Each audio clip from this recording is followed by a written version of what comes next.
vamos lá, o processo qual é? Deixar passar o caminhão, né? Então eu tenho aqui um filtro de 3 partes, que é um filtro que tira toda a impureza sólida da água e tira também vários componentes químicos que a nossa companhia de saneamento coloca na nossa água, certo? Então eu retiro a grande maioria dessas impurezas com esse filtro. Aí colocamos a quantidade necessária de água. Ó, já deu horário. Vai elevar a temperatura agora. Então segura ela porque no meu aqui ainda faltam 7 minutos.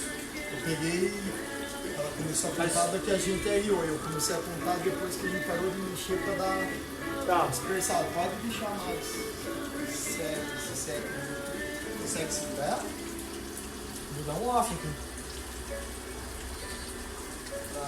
Entendeu? Tô desligado. Vou fazer o último teste de Deus aqui, 5 minutinhos. Tá bom, só manter ela. Então vamos lá, continuando, né? Após você fazer a inserção da água necessária, sempre lembrando, né, pessoal, aqui eu estou usando uma panela que ela cabe quase que 100% de toda a água que eu vou usar nela. Se você está usando aí uma panela de tribloco, né, que são 3 panelas, onde uma é para água, uma para fazer a abraçagem e uma para você fazer a fervura, você vai colocar na panela de fervura uma quantidade de água, que é a quantidade de água somada a da água da fervura com a da abraçagem, né? Desculpa, somando a quantidade de água da abraçagem com a panela de lavagem, vai dar 100% da água. Eu consigo colocar quase 100% da água tudo nessa panela aqui. Então, eu posso já inserir toda a água de uma vez só. Mas quando a gente vai fazer a abraçagem, você vai colocar a quantidade necessária de água para fazer a abraçagem, certo? Então, aí você vai colocar a água aqui, aquecer até a temperatura de abraçagem, de arreio do malte. Quando ela estiver chegando, estiver subindo a temperatura, faz a correção da água, recircula para fazer com que os sais se misturem bem na água, certo? E assim que ela atingiu a temperatura de abraçagem, coloca o malte. Coloca o malte, mexe, faz recirculação, mexe e vai fazendo o teste de iodo.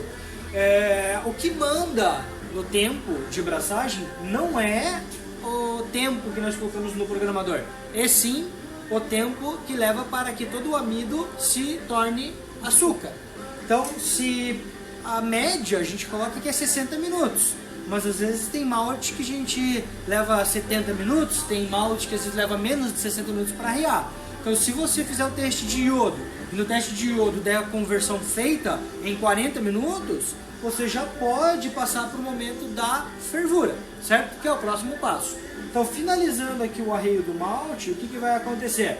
Nós vamos decantar todo o líquido para baixo, vamos ver o quanto falta para completar os 100 litros, vamos usar a água de lavagem e vamos passar por cima desse malte para que ele faça o máximo de extração de açúcares possível, certo? Para a fervura. Então a gente tira essa panela, né? E começa a fazer a fervura, certo? Na fervura faz colocar os lúpulos conforme a receita. Então tem lúpulos de amargor, entra no início da fervura. Lúpulos de aroma entram mais ao final da fervura, certo? Após a fervura feita, aí a gente faz o resfriamento dela e o resfriamento vai diretamente para os fermentadores. E os fermentadores, quando chegar na temperatura certa de inocular o fermento, joga-se o fermento e deixa eles trabalharem. Que na verdade quem faz cerveja não somos nós. Nós simplesmente damos um ambiente propício para que o fermento faça a cerveja. Essa é a grande verdade.